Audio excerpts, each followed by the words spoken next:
Hello YouTube, this is MG Survival with my Victorinox Trailmaster review. This is the pouch with my camouflage belt.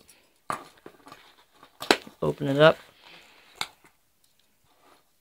This is my Victorinox Trailmaster. It's a large log blade pocket knife.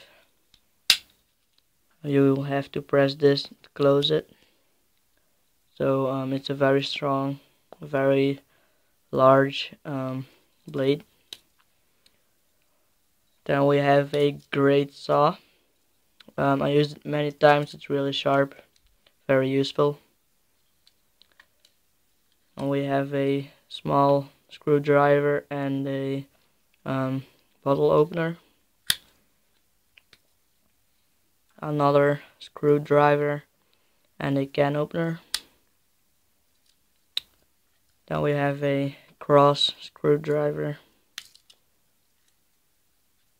and a pin for punching holes, maybe into a tin or something. We also have some tweezers in here. They work really great. I use them. And a toothpick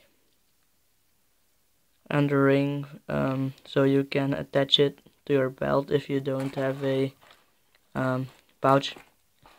So this was my review on my Victorinox Trailmaster.